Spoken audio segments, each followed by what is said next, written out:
Hoje quero apresentar-vos o meu amigo André Novaes de Paula, que é CEO da Direct Media, uma empresa de marketing direto e digital. É também docente de várias vertentes de marketing e marketing digital na Católica, na Faculdade de Economia da Universidade de Coimbra, no IPAM, no IAD e presidente da Associação Portuguesa de Marketing Direto. E hoje vamos falar sobre o que é que profissionais de marketing digital podem aprender com o marketing direto, como é que uma empresa pode aproveitar melhor o e-mail como canal de marketing e muito mais. Espero que gostem. Quais é que são os fundamentos do marketing direto que continuam válidos hoje? Eu diria que todos, porque afinal de contas, tudo o que nós vemos de marketing direto, não é? De fazer falar diretamente com as pessoas, de conseguirmos criar uma relação com elas, de personalizar a comunicação que nós estamos a fazer, tudo isso continua extremamente válido e não interessa que tenham passado mais de 100 anos desde que o marketing direto apareceu, obviamente continua a fazer todo o sentido e é exatamente o que nós tentamos fazer mesmo hoje em dia com toda a tecnologia que nós temos. Que erros é que o marketing digital moderno comete por não compreender as bases do marketing direto? São várias, porque afinal de contas só agora é que nós começamos a falar destas questões de tentar personalizar, quer dizer, fala-se há muito tempo, mas não se tenta efetivamente aplicar, não é? A tecnologia já estava disponível, está disponível há bastante tempo. Não é? Nós temos bases de dados, as bases de dados são absolutamente fundamentais. Durante muitos, muitos anos não se falava propriamente em bases de dados, era social media, que era social media, social media, social media, não se falava de outra coisa, email marketing algum, mas finalmente o poder dos dados começa a aparecer e as pessoas começam novamente a falar nisso, desde há uns anos para cá, e isso é claramente uma das coisas que tem sido muito ignorada, todo esse potencial que nós temos em relação a ter uma boa base de dados, trabalhar uma boa base de dados. Prova disso é que durante anos, muito embora a Salesforce obviamente sempre existiu, não é? Há muitos, muitos anos que existe, mas quer dizer, não se falava de CRM, nem de CDPs, não é? Como há agora, e que se fores ver em comparação de termos e historicamente, agora volta-se a falar desde há pouco tempo atrás, há poucos anos, muito mais do que se falava antes. E isso é o quê? São os tais fundamentos, não é? De nós temos uma boa base de dados e depois tirarmos o máximo partido dessa base de dados para criar relevância em todos os contactos que nós estamos a fazer, qual for, seja qual for o meio. E isso é definitivamente uma daquelas coisas que tem sido muito ignorado do digital, porque era aparecer e fazer fogo de artifício por todo lado, com o que nós podíamos estar a fazer, redes sociais e tudo. Quer dizer, quando afinal se dizia que as redes sociais eram ótimo porque criava o diálogo, e o que acabou por fazer é as marcas mataram essa questão do diálogo e hoje em dia é um canal de push como outro qualquer, mesmo quando estamos a falar do orgânico, mesmo quando nós estamos a falar das publicações normais, quer dizer, pouco se procura o diálogo, é mais de quem? Da marca para fora, do que outra coisa. Claro que o potencial de diálogo está lá, porque as pessoas podem comentar, podem partilhar, esse tipo de coisas, mas não é propriamente o foco. Hoje em dia é mais um canal de mais um output. Para alguém de marketing digital que esteja a ouvir e que esteja a pensar, ok, então o que é que eu posso aprender ou implementar do marketing direto que melhorasse o meu trabalho no dia a dia, o que é que tu aconselhavas? Eu recomendaria algo que é o que eu digo muitas vezes aos meus alunos: comprem um livro de marketing direto antes de haver internet. E pronto, e leiam-no. E vão ver que muitas das coisas que nós dizemos hoje em dia, uau, agora a tendência, fazer isto, fazer aquilo, quer dizer, é uma coisa que já existe, que a Associação Americana de Marketing Direto, que agora já não tem esse nome, mas já tem mais de 100 anos. Quer dizer, uma coisa que se uma disciplina tem mais de 100 anos e há uma associação sobre ela, quer dizer que pelo menos havia duas empresas que tinham interesse em fazer uma associação, e não eram duas, eram muito mais do que isso. Porque a venda à distância, que é basicamente o que nós estamos a falar, marketing direto, pressupõe esta venda à distância, não é? Utilizando depois os canais que estavam disponíveis na altura, mas é exatamente isto, é ter uma base de dados e poder contactar as pessoas que não estão próximas de nós, porque não estamos a utilizar um espaço físico de loja, não é? Não estamos a promover através de rádio ou outros canais que pudessem existir, que aliás, coisas que são antes ainda de haver televisão e esse tipo de coisas, havia jornais, revistas, obviamente, que eram utilizados, e isso para fazer recolha de informação, de dados, para depois termos uma base de dados para poder trabalhar a seguir e ir fazer então as vendas à distância. E a minha recomendação aqui era um livro de marketing direto puro e duro, para se ver realmente todo o conhecimento que está lá e que nós hoje em dia podemos aplicar, adaptando, obviamente, são meios diferentes, mas adaptar a estas situações atuais. Aliás, uma coisa engraçada foi no advento do email marketing, não é? Porque quando apareceu a internet e depois apareceu o e-mail, as pessoas utilizavam o e-mail para trocar mensagens entre si, mas não foi logo que foi claro que porque é que não usamos isto para fazer marketing e começamos a comunicar com várias pessoas, não é? Tal como se fazia com direct mail, com correio físico, que ainda hoje se continua a utilizar. E então, só depois é que se começou a fazer então esse tipo de comunicações, só que o engraçado foi que não se percebeu desde logo que se devia pensar, ok, isto é um novo meio, mas nós temos conhecimento que podemos adaptar para aqui, porque estamos a comunicar à distância com pessoas. E isso não foi logo, portanto o email marketing não despontou logo e começou a funcionar, porque havia regras que podiam ter sido utilizadas, adaptadas, quanto muito, e que foram completamente ignoradas porque se considerou que era um meio completamente novo. E não era. Era novo, mas as bases eram comunicação à distância.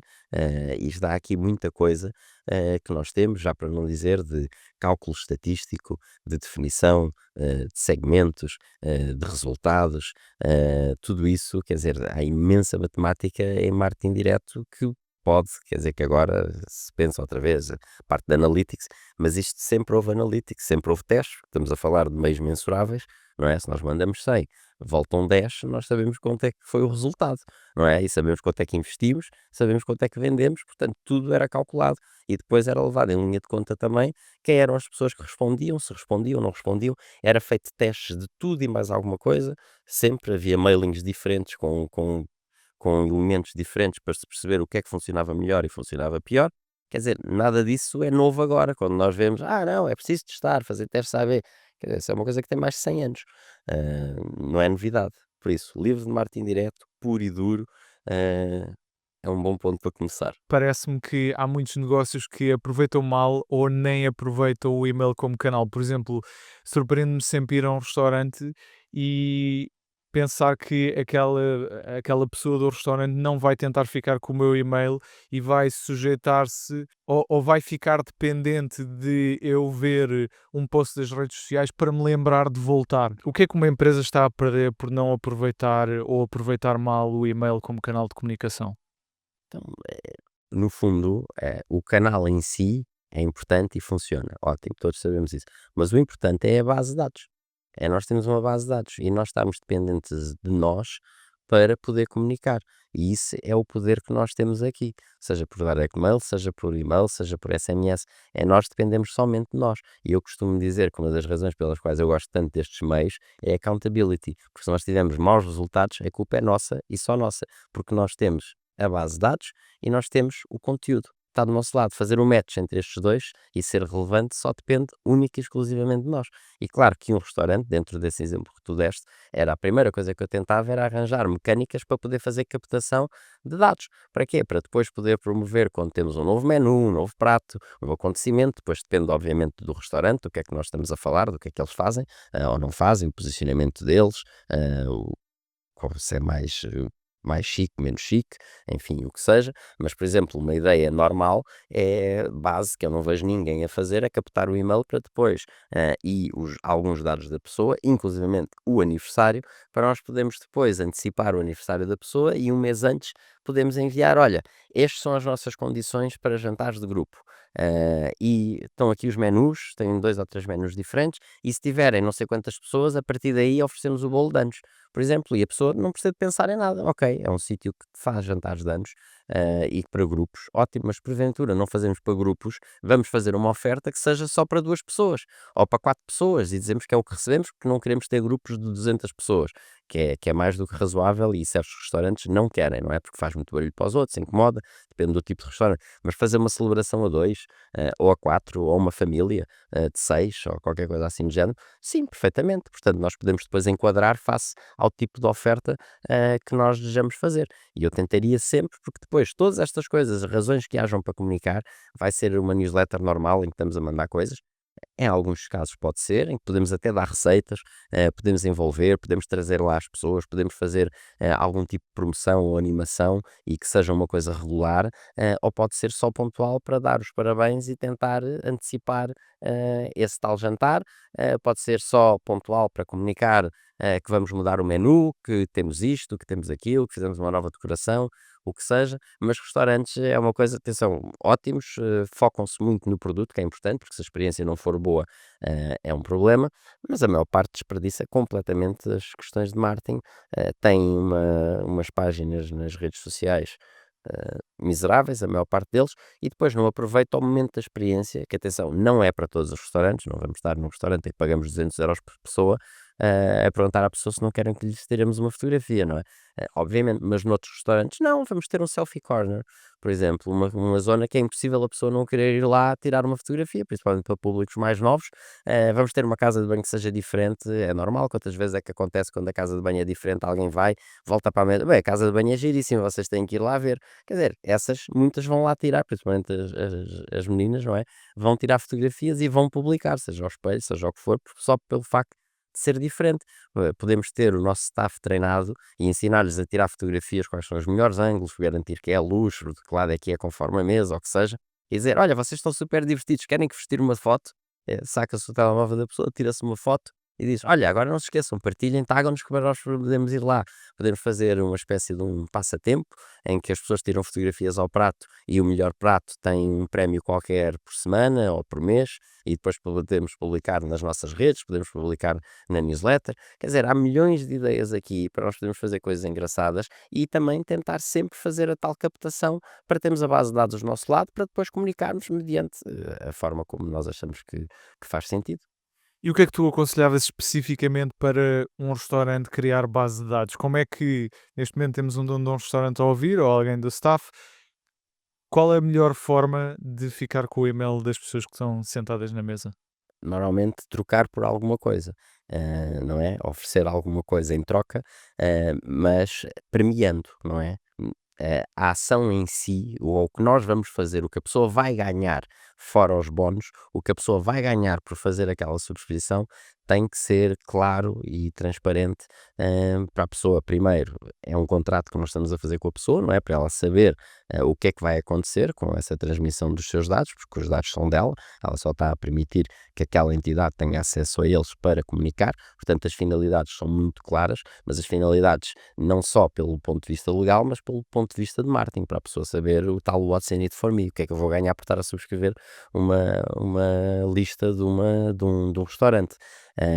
E depois podemos ter um extra qualquer, em que fazemos uma oferta. Podemos ter um plano de fidelização, mais uma vez, é para todos os restaurantes? Não, mas para alguns pode fazer o sentido. Porque não ter, quer dizer, o H3 tem, mas porque não ter um restaurante normal, em que pode ter uma vantagem qualquer, que a pessoa depois, à medida que vai indo lá, tem sempre um desconto, porque faz parte de um clube exclusivo, e nós podemos inventar essa coisa do clube exclusivo, não é? Não seria uma ideia que eu advogasse, mas podíamos ter até para a pessoa fazer parte do clube, tinha que ter uma frequência determinada. Enfim, em alguns casos até eu consigo imaginar uma coisa dessas, mas independentemente disso, só o facto de ter esse clube exclusivo em que a pessoa tinha certas vantagens, por exemplo, tínhamos sempre mesas que estavam reservadas para esse clube, e que as pessoas mais facilmente garantiam dar outro tipo de vantagens. Quando a pessoa chegasse, tinha um upgrade qualquer só por fazer parte desse clube. Pronto, justificações boas, oferecer uma sobremesa porque a pessoa subscreveu, deu os seus dados, tudo coisa assim. O Hard Rock, por exemplo, dá um desconto, porque, ou pelo menos dava, antes a pessoa tinha um cartão, e conseguia-se ter um desconto por causa disso, acumulava para depois poder gastar noutras vezes. Portanto, coisas desse género fazem todo o sentido, mediante o tipo de restaurante, obviamente. E para alguém que não esteja a aproveitar ou esteja a aproveitar mal o e-mail marketing, que e-mails ou que tipo de e-mails é que têm de fazer parte de uma campanha de e-mail marketing? Nós temos aqui dois tipos principais, que são aqueles que são regulares, normalmente são as newsletters, não é? Em que temos newsletters em que vamos dar as nossas novidades, sempre olhando do ponto de vista da pessoa, não da empresa, porque só é interessante para a empresa as pessoas não querem saber, não é? Tem que ser sempre a tal questão, já disse várias vezes, do tal what's in it for me. Temos que estar a apresentar sob a perspectiva das pessoas, o que é que elas têm a ganhar com aquilo. Portanto, essa newsletter é uma coisa que seja regular, dentro do que nós conseguimos fazer, que é muito importante, e eu diria que uma newsletter semanal não é um exagero, não é um exagero. Podemos é ter mais dificuldade em arranjar justificação e conteúdos para alimentar uma newsletter dessas. E depois campanhas é quando for, não é? Fazemos quando tivermos.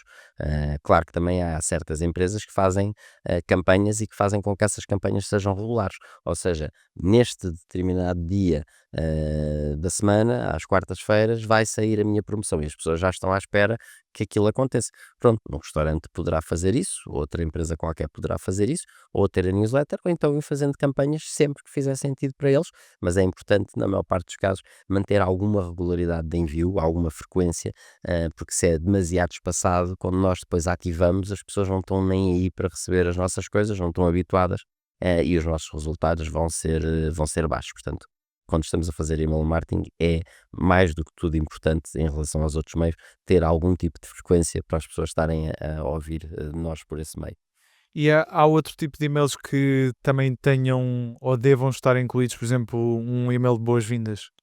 Super, de boas-vindas sempre. E aliás, eu não diria um e-mail de boas-vindas. Se pudermos fazer uma sequência de boas-vindas, tanto melhor. Em que nessa sequência de boas-vindas podemos agradecer e dar as boas-vindas no primeiro e depois contextualizar o que nós queremos para essa relação face ao que nós temos para oferecer depois para a frente. Se é business to business, podemos ter case studies, ter reports, ter coisas em que nós estamos a apresentar à pessoa, a mostrar porque é que nós somos uma entidade em que pode confiar e que vamos acrescentar valor para ela e eventualmente até em alguns casos, ter um desses e-mails mais para a frente que seja de venda mesmo e que se tente fazer uma reunião ou apresentar um produto ou um orçamento, o que seja. Noutros tipos, podemos somente dar as boas-vindas, mas mesmo assim fazer uma sequência. Num restaurante, em que pode primeiro dar as boas-vindas, depois manda o menu, depois explica como é que é mais fácil marcar, depois quais é que são os dias e coisa que está mais calmo, enfim, depende depois do que é que nós queremos comunicar, mas há ali muita coisa, porque é que os pratos são importantes para nós, porque é que os nossos pratos são diferenciadores em relação aos dos outros, porque é que os nossos produtos são frescos, ou a quem é que nós compramos os produtos, quer dizer, há aqui imensa coisa que é importante, por isso é que o restaurante é daquela forma, que muitas vezes as pessoas não têm noção e até poderia ser interessante para elas e ficam com uma visão completamente diferente daquele restaurante. Portanto, tudo isso é possível, mas nós podemos também pós, porque não a seguir à experiência, não digo todas, mas nós sabermos, perguntarmos à pessoa se ela gostou da experiência, o que é que poderia ter sido melhor, o que é que pratos é que ela gostaria, podemos envolver as pessoas de outras maneiras em que vamos fazer com que elas respondam a certos questionários, por exemplo, em dizer, olha, isto é o que nós vamos lançar, o que é que era o prato que seria preferido? Podemos fazer no restaurante, podemos fazer fora, o que nós quisermos, podemos tentar trazer pessoas que não vão lá há não sei quanto tempo, voltar ao restaurante com uma promoção ou com algum tipo de incentivo, quer dizer, há imensas coisas aqui que nós podemos fazer dentro de toda esta jornada, porque um restaurante à partida não é vende uma vez e acabou, a não ser que a pessoa esteja de viagem, na maior parte dos casos nós queremos é continuidade, que é ter,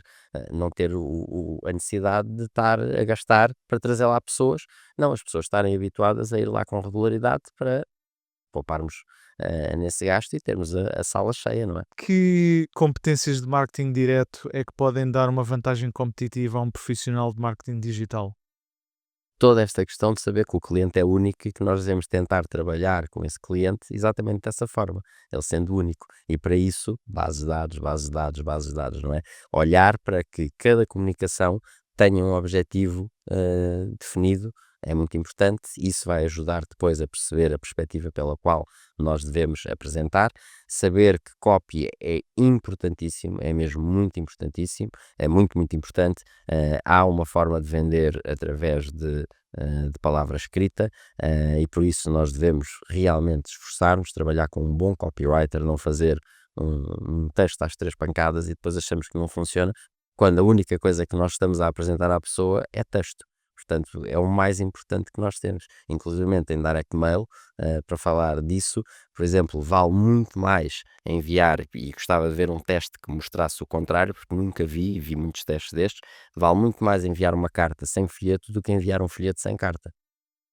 Porquê? Porque o copy é o que envolve a pessoa e é o que vende. O folheto é só para mostrar o produto, para enquadrar, para contextualizar em relação a algo que é mais tangível, que a pessoa pode ver o produto, não é? Mesmo que seja um produto digital, por isso é que nós fazemos as capinhas dos e-books, não é? Para apresentar em físico e em 3D, quando na realidade é algo que está desmaterializado. Portanto, toda essa forma de chegar às pessoas e de lhes apresentar o que quer que seja, copy é absolutamente essencial. Por isso é que é importante quando estamos a falar de anúncios, por isso é que é importante quando nós estamos a falar de landing page, porque a pessoa não compra pelas imagens. As imagens são importantes, atenção, mas o copy, que é o que está à volta, que é o que dá o contexto todo, não é? É o que explica toda a situação, é o que faz o storytelling, é o que tem que carregar sempre estas formas de comunicação, sempre, sempre, sempre. Pronto, e depois aprender realmente a olhar para as bases de dados, a perceber, ok, qual é o valor que eu tenho aqui nesta base de dados que me permita personalizar e aumentar a relevância desta campanha o mais possível. Pronto, e depois aprender outras pequenas coisas e pequenos truques, usar os PS, que pode ser interessante, que é muitas vezes as primeiras coisas que as pessoas leem. Claro que no e-mail implica scroll, portanto não funciona exatamente como no físico, mas não deixa de ser importante porque nós estamos a condensar a ideia que nós queremos, o que nós estamos a apresentar e o que a pessoa tem a ganhar naquele PS e a ação. É o que nós fazemos, por isso é que existe o PS nas cartas. E depois, em marketing direto, então, existiam montes de truques engraçados. Por exemplo, que aí não tem validade para e-mail, mas uma carta, quando é frente e verso, uma frase nunca acaba num ponto final na primeira folha, na primeira página. Que é para quê? Para a ideia estar incompleta e a pessoa ter que virar a página. Por isso é que, por exemplo, fazendo a transição disto para e-mail, no preview text, que nós podemos ter, não é? Temos o assunto e depois temos o preview que nós podemos ter. O que é engraçado é que muitas vezes faz-se para fazer overflow de propósito, que é para ser uma linha que está incompleta, que a pessoa tem que abrir o e-mail para ver. Curiosamente, depois não se vê dentro do e-mail porque ou está a repetir alguma coisa lá dentro, ou então uma parte é algo que é à parte e que não vem propriamente do e-mail. Mas pronto, isso é uma das coisas engraçadas que se faz. Outra que gira, que eu comecei a fazer e depois vi que outros também faziam à volta do mundo, mas eu comecei por mim naturalmente. Que algo que funcionava muito bem em direct mail era ter um RSF, que é uma resposta sem franquia, que a pessoa metia lá dentro o que fosse da compra, não é? E depois fazia o envio, que era para se poder fazer a encomenda, não é? E não ter que pagar, portanto metia só aquilo nos correios quaisquer e chegava, e quem pagava era obviamente quem estava a fazer a campanha. E havia algumas campanhas, as seleções do Reader's Digest faziam isto muito, em que tinham RSF sim e o RSF não, quer dizer, para a pessoa dizer que não quer comprar. Só que o facto de se poder dizer que não, fazia com que houvesse mais pessoas a dizer que sim. Mesmo tendo esse custo adicional de fazer a peça e de pagar o retorno de um envelope que não servia absolutamente para nada. Portanto, são coisas muito engraçadas. E o que é que nós podemos fazer, transpondo isto, por exemplo, para um formulário? Que foi o que eu comecei a fazer em muitos casos. É ter a hipótese de sim e de não. Isso era obrigatório. Que, pela lei, poderia ser problemático, mas a pessoa tem sempre a hipótese de dizer que não. Por isso, a pessoa tem sempre que responder. Não é? Imaginem que estamos a pedir para qualquer coisa, para um webinar, e depois dizemos da newsletter, ou para comunicações futuras, que é importante pedir. Nós, se pusermos a hipótese de sim obrigatória, não podemos fazer, mas se pusermos o não também, podemos. E o facto de ter o não faz com que mais pessoas digam sim, para além de que toda a gente tem que responder, senão não consegue se inscrever para o webinar. Ok, interessante.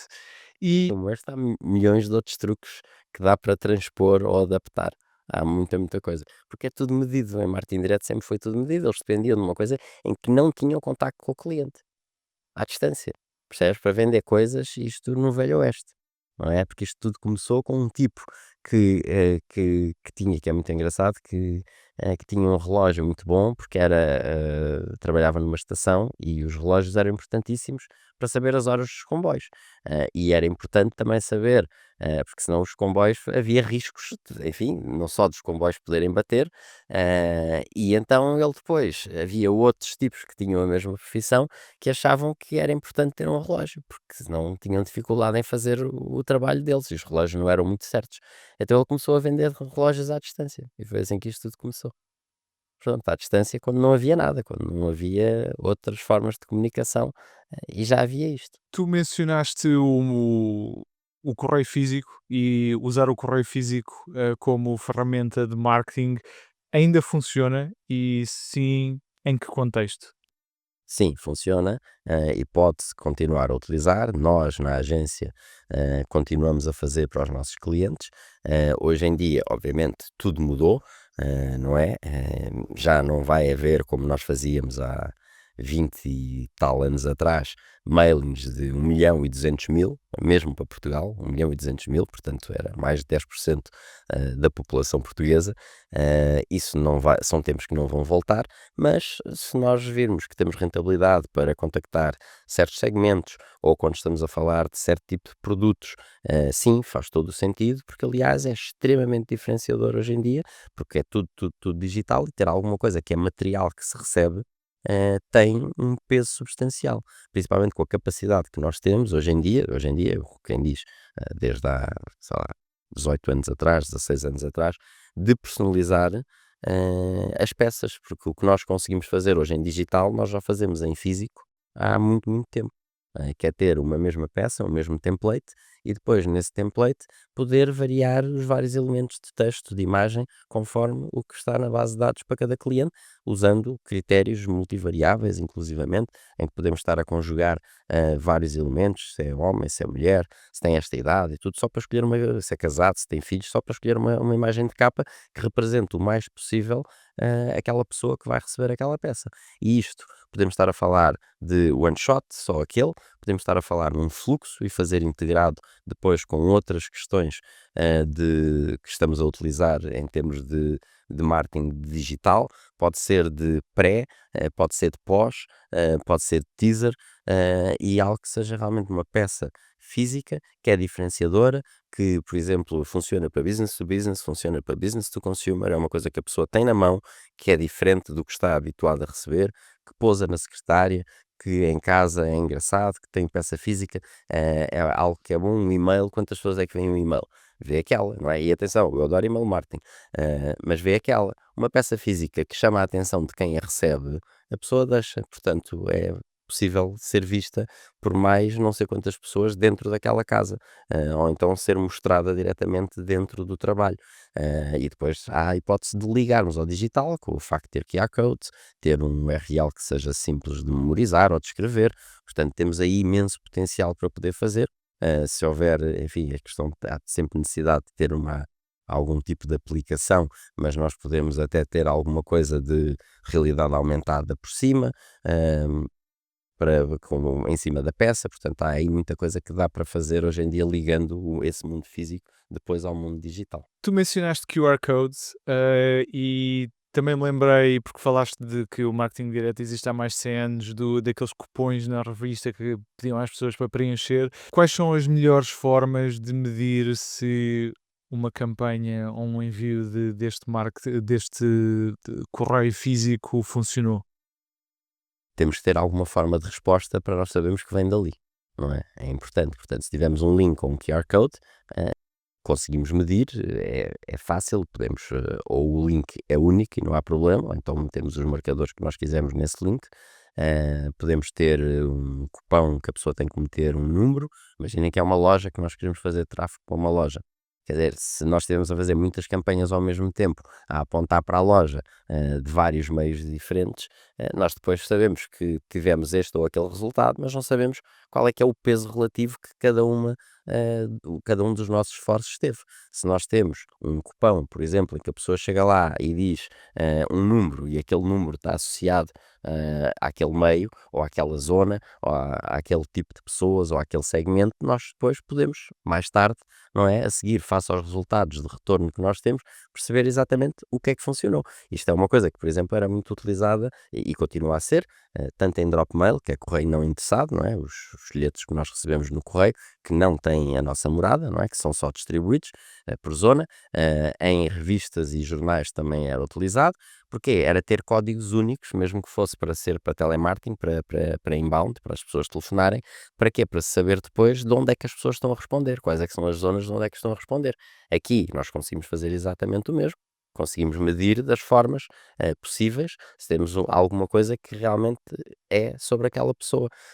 Para além disso, se nós temos uma questão de base de dados, sabemos para quem enviamos e depois na compra a pessoa tem que se identificar, nós depois podemos juntar um com o outro, mesmo sem cupom. Mas se tivermos algum cupom, alguma coisa que seja única, ou link e tudo mais, melhor. Porquê? Porque aí nós conseguimos medir não só no sucesso total, mas conseguimos medir os passos do caminho, não é? Porque sabemos o clique. Que não é clique, não é? Mas a pessoa entrar no site, independentemente depois e converter ou não. Sabemos que veio dali porque aquele link é único, só está a ser utilizado naquele meio. De que forma é que tu sugeres combinar marketing digital com estas abordagens de correio físico para maximizar o impacto de uma campanha?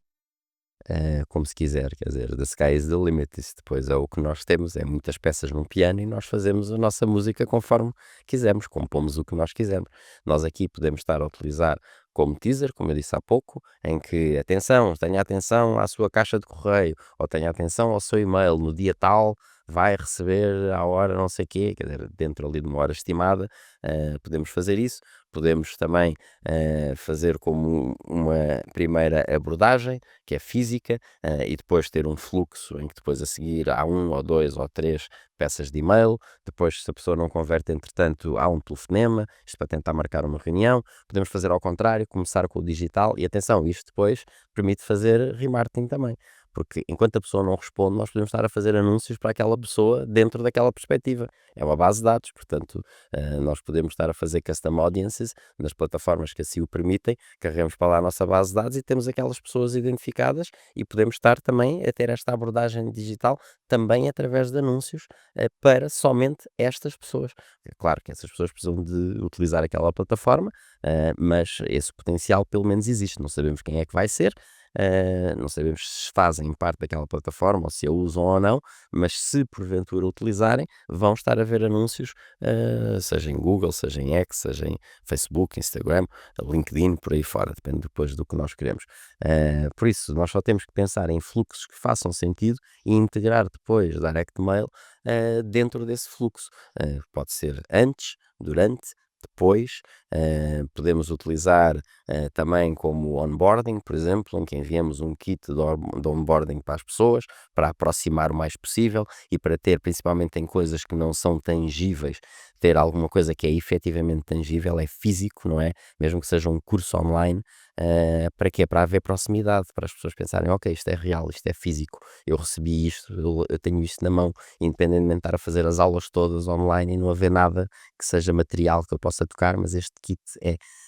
Porque nós queremos criar um vínculo com a pessoa, queremos criar marketing direto, é exatamente isso, é criar relações que sejam o mais próximas possíveis, sejam diálogos com as pessoas em continuidade. Tu mencionaste essa questão por exemplo, uma pessoa que está a ter uma aula online e a receber algo físico em casa. Eu sei que tu fazes isso nas aulas que dás. Podes contar-nos o que é que envias? Sim, eu faço nas minhas, no meu curso do Spark Marketing, eu faço, só teve uma edição, mas foi exatamente isto que eu fiz. A pessoa recebia uma caixa, isto era antes de começar, o curso, recebia uma caixa, para aí deste tamanho, personalizada, portanto com uma etiqueta grande que cobria a caixa toda, caixa branca, a etiqueta toda, que dava logo as boas-vindas e trata a pessoa, não só tem o endereçamento, como trata a pessoa pelo nome. A pessoa abre a caixa, depois lá dentro tem uma carta personalizada a dar as boas-vindas ao curso, portanto, tudo no nome da pessoa. Tem várias peças não personalizadas, portanto, leva uma caneca, um bloco, uma caneta, tudo isso com a marca, não é, do curso, com o branding do curso. Leva mais um suporte de telemóvel, leva uma t-shirt e mais umas coisinhas assim. Já pensei em outras coisas para acrescentar para o próximo, mas não vou dizer. E depois leva, por exemplo, um e-book, que eu fiz um e-book deste método Spark Marketing, e leva um e-book físico e que também é personalizado na capa com o nome da pessoa, portanto, para ela ter, independentemente de ter em PDF, e está desmaterializado, não é? Tem ali físico para poder olhar. E claro que isto tem um impacto grande, que as pessoas não estão à espera e recebem, quer dizer, eu por acaso anunciei que ia enviar, mas é mesmo assim, não deixa de ser surpreendente receber uma coisa física com todas estas peças. É um investimento, ou melhor, neste caso, o curso já está vendido, portanto, é um custo? É, mas a proximidade que se consegue ganhar às pessoas, e demonstrar que elas são importantes para nós, porque são importantes para nós, não é? São elas que nos estão a pagar, em troca do conhecimento que nós vamos aportar, isso é extremamente importante, e faz logo com que possamos ser diferenciadores em relação a todos os outros que não fazem nada disto. Mas depois mandei fisicamente o diploma também, fiz um outro e-book de checklist que só está disponível para este, com checklist de tudo e mais alguma coisa, que também fiz físico e que também mandei personalizado, portanto tento sempre ter este cuidado. Eu, por exemplo, faço um postal de Natal físico, em que envio para as pessoas que me são próximas em termos profissionais, não é pessoal, é mesmo profissional, claro, para amigos, que hoje em dia são amigos, como tu, e eu envio um postal físico todos os anos e que depois é surpreendente porque mais ninguém faz isso e as pessoas depois tiram fotografias, publicam, quer dizer, isto cria alguma viralidade, cria alguma curiosidade, o que é isto, porque é que eu não recebi, porque o que é que eu podia ter, e tudo isso ajuda, porquê? Porque não é habitual. Exato. Ainda bem que tu falaste do teu postal de Natal, porque é sempre um momento super engraçado a receber esse postal que tu depois tentas sempre introduzir um elemento criativo e surpreendente. E eu já reparei que há várias pessoas que publicam fotografias quando recebem, e esse também é um lado interessante desse correio físico, que é a possibilidade de ser amplificado nas redes sociais, porque ao causar uma surpresa as pessoas publicam sobre ele. Tu notas isso também no teu curso? Sim, claro, toda a gente até vídeos fizeram. E é engraçado porque é diferenciador, porque é realmente diferenciador, porque não estão habituadas a receber nada, quer dizer, quanto muito recebem contas pelo correio, e poder receber algo assim, é algo que é curioso. Quando nós lançámos o livro, por exemplo, enfim, como eu tenho este à vontade e nós na agência fazemos exatamente isto, não é? Fazemos para clientes, portanto também conseguimos fazer coisas para nós, que é lá que eu faço tudo isto. Mas uma das coisas que nós tivemos a preocupação sempre com o livro foi, como tivemos a vender diretamente, portanto éramos nós que fazíamos os envios, também fazê-los o mais personalizados possíveis. Portanto, ia num envelope almofadado, o livro, tinha branco, tinha uma etiqueta por cima também personalizada com o endereçamento da pessoa, mas também logo a dar as boas-vindas a receber o livro, a agradecer, já não me lembro qual é que era a mensagem em si, mas com o nome da pessoa, já no Francisco, muito obrigado, a tua jornada digital começa agora, qualquer coisa desse género. Depois lá dentro a pessoa, quando abria, para além do livro, em cima do livro tinha um cartão que era exatamente da dimensão do livro, todo personalizado, com o nome da pessoa, assinado por todos, eh, assinado mas impresso, não é? Não estávamos a assinar os cartões, assinado por todos, a dizer qual é que era, a pedir às pessoas para partilhar, o que é que elas iam ganhar com o livro, mas a pedir para partilhar, a dizer quais é que eram os hashtags, e a dizer para tagar o que nós tínhamos para tagar, e depois, inclusivamente, tínhamos também o separador, e o separador também era personalizado em que dizia Francisco, boas leituras, e era o separador do livro.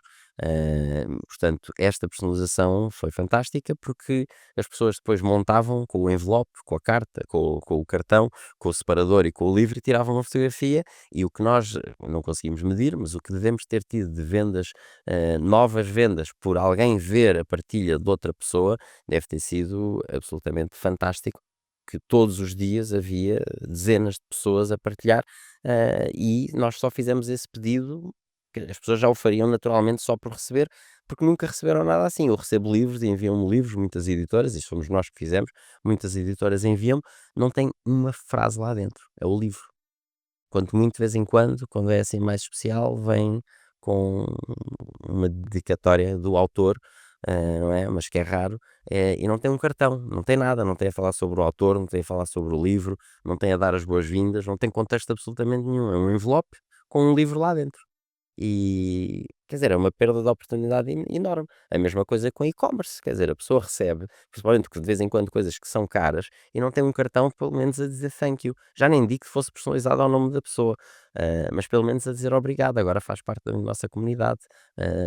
Para criar relação, tentar fazer passar essa pessoa para uma base de dados, enfim, se vier da Amazon é difícil que eles não gostam desse tipo de coisas, mas tentar passar a pessoa para uma base de dados, fazer com que ela se registre por alguma razão, e não, e é uma perda de oportunidade enorme, porque é uma forma de nós fazermos, quer dizer, a pessoa, no fundo, quando recebe, seja o que for, está a fazer um unboxing, pode ser para ela, pode não ser para fora, mas é para ela, e nós queremos que aquela que aquele momento seja o mais surpreendente possível para a pessoa e recebê-la, porque afinal de contas é quem nos está a pagar o ordenado, não é? E a nossa existência.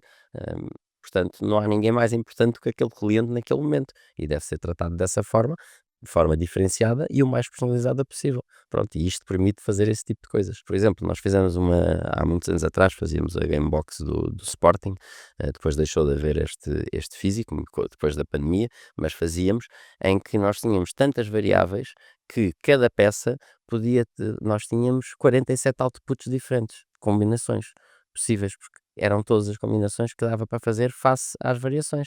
E tínhamos coisas tão engraçadas como, por exemplo, quantos golos é que a pessoa viu desde que tinha lugar, portanto, tudo acumulado, quantos jogos é que foi, quantas vitórias é que assistiu, fizemos em gráfico, fazíamos em números, quer dizer, houve sempre montes de variações disto utilizando todo esse conhecimento, inclusivamente uma vez até era com uma fotografia do lugar do estádio da pessoa. Não era do estádio, mas daquela zona. Há uns que é do estádio mesmo, eles tiram, já vi nos Estados Unidos, tiram mesmo de cada lugar uma fotografia, a pessoa conforme o lugar vê exatamente qual é que é a vista que tem para o coisa. Mas aqui era daquela zona, que não são assim tantos lugares, portanto, e a pessoa estava variável e isso fazia parte da peça e é uma imagem, tal como podíamos fazer de acordo com o tipo de sócio que era, se era homem, se era mulher, porque havia cartões diferentes numa determinada altura, o bónus que era dado, um era uma bola, outro era uma t-shirt, tudo isto é variável depois, mediante o que nós vemos que funciona para cada grupo ou para aquela pessoa se tivermos histórico disso. Nós conseguimos fazer isto tanto em digital como fazer isto em físico. Isto não é uma coisa de agora, nós fazemos isto há 16 anos ou 18 anos ou o que seja. Eu lembro-me desses envios específicos da Gamebox e de muita gente os partilhar fotografias dessas cartas, porque eram sempre super bonitas visualmente e grandes nas redes sociais. O que é que tu consideras que distingue uma boa ação de correio físico de uma que vai diretamente para o lixo? É relevância, é relevância. Tem que haver relevância e reconhecimento. A pessoa tem que, aliás, eu costumo falar nos 3 R's da relevância, que são inventados por mim, que é o reconhecimento, que leva a uma resposta, que leva a resultados. Esse reconhecimento é para mim. Isto faz sentido, não é que seja um processo consciente, nós não queremos que seja consciente, mas há matches, não é? Entre o que a pessoa tem potencial interesse e aquilo que nós lhe estamos a apresentar. Portanto, isso é logo importante e isso é algo que nós devemos fazer, é essa parte de segmentação, para quem é que pode interessar esta campanha ou este produto. É logo a primeira coisa. Depois, se for efetivamente relevante para essa pessoa, tem essa resposta emocional, não é? E se tiver essa resposta emocional, provavelmente leva a resultados. E isso é o que é extremamente importante nós pensarmos sempre, seja qual for o meio que nós estivermos a utilizar. Quando estamos a utilizar correio físico, temos custos mais elevados, não é? Do lado dos custos é mais elevados, temos que ter muito mais cuidado na segmentação e no que nós vamos utilizar. Mas esta questão de nós pensarmos, e o que é curioso aqui, e era sempre onde nós deveríamos começar estas conversas, não é? Quando estamos a fazer estratégia, nós começamos pela base de dados. Sabemos qual é o objetivo, obviamente, mas nós começamos sempre pela base de dados. Nós não vamos fazer a campanha toda e depois olhar para a base de dados, porque aí vamos estar a martelar o que poderíamos fazer numa coisa que já temos definida. Não, nós vamos é pensar, ok, com isto que eu quero obter de coisa, mais o que eu quero promover, mais a base de dados, o que é que há na base de dados para eu poder personalizar o mais possível esta campanha? E isso é o que vai condicionar toda a criatividade e tudo o que nós vamos fazer a seguir.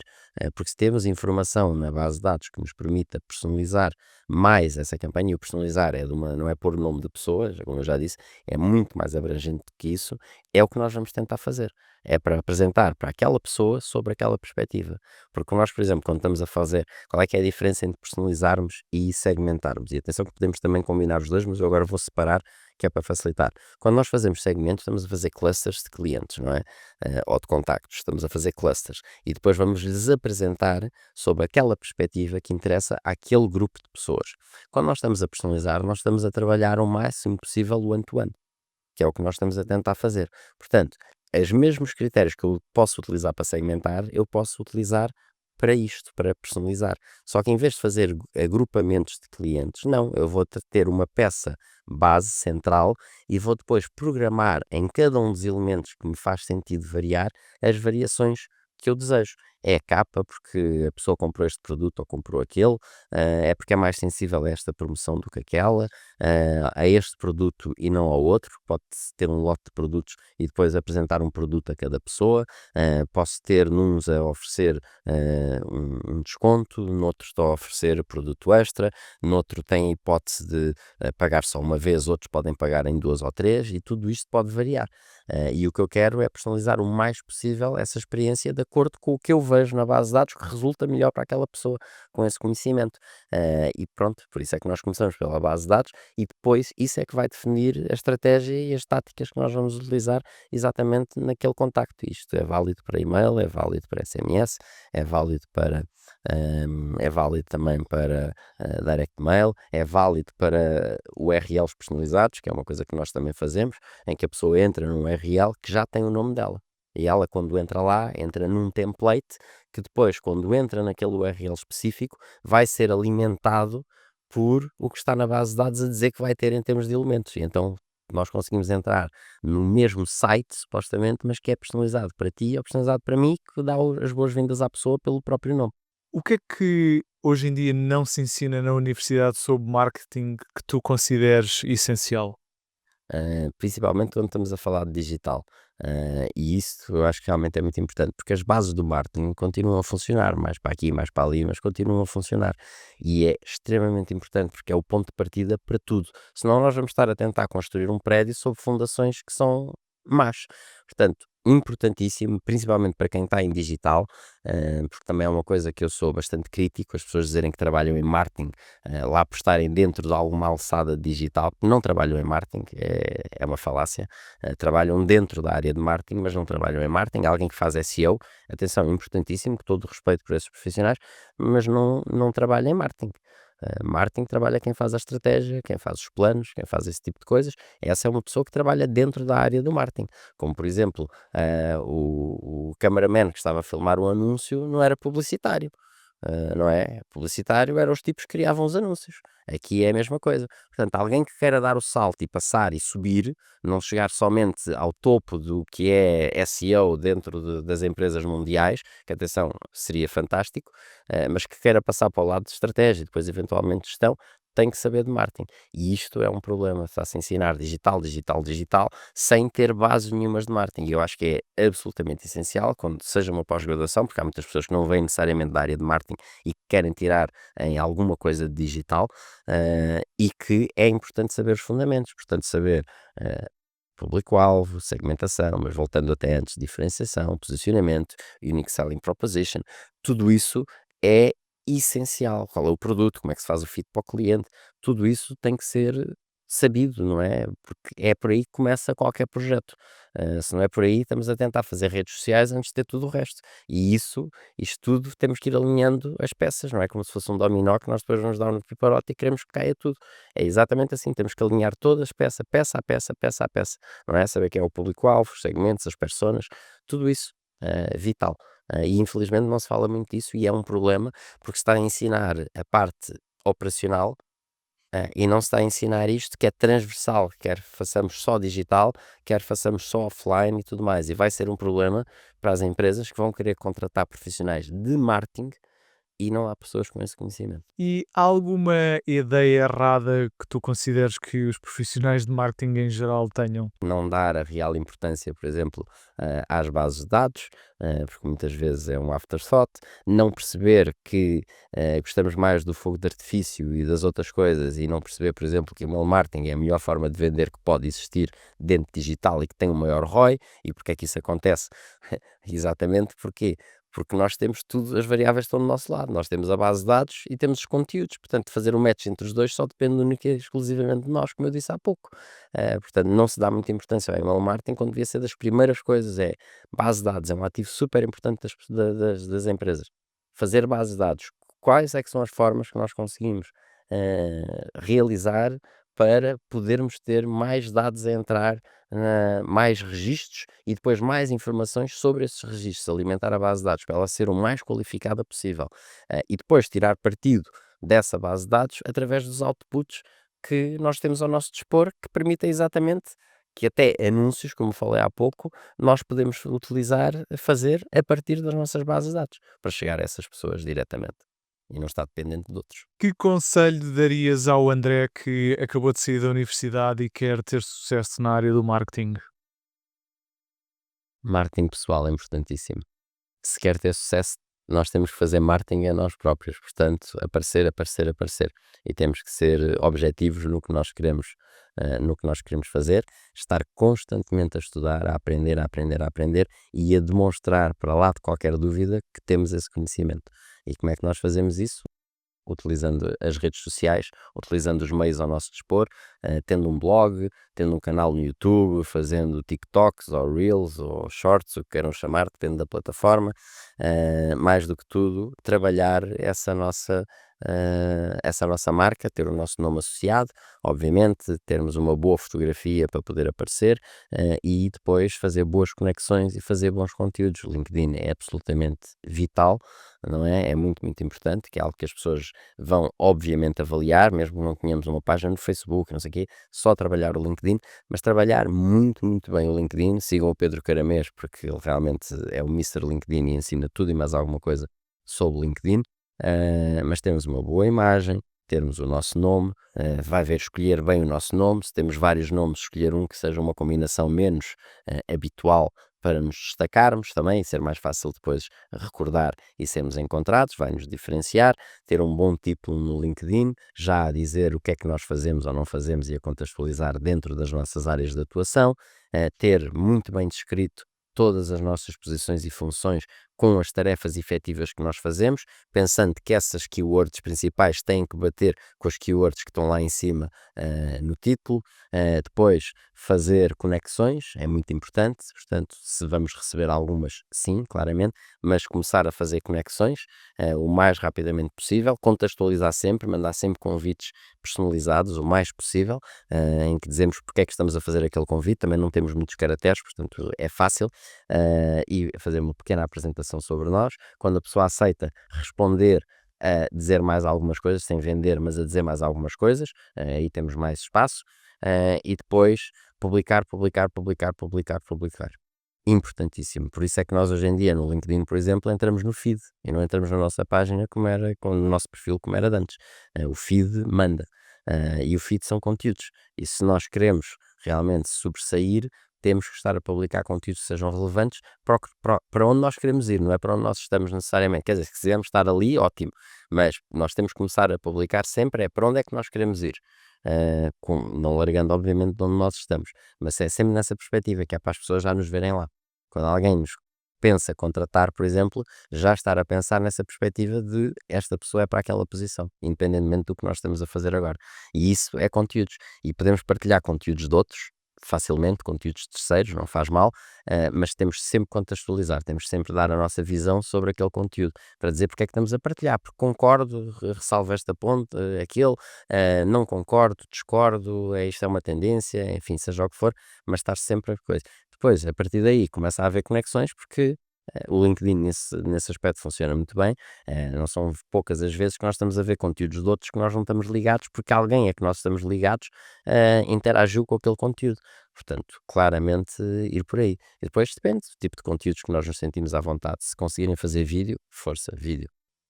André, muito obrigado. Gostei muito, Obrigado, Francisco. Foi um prazer. igualmente.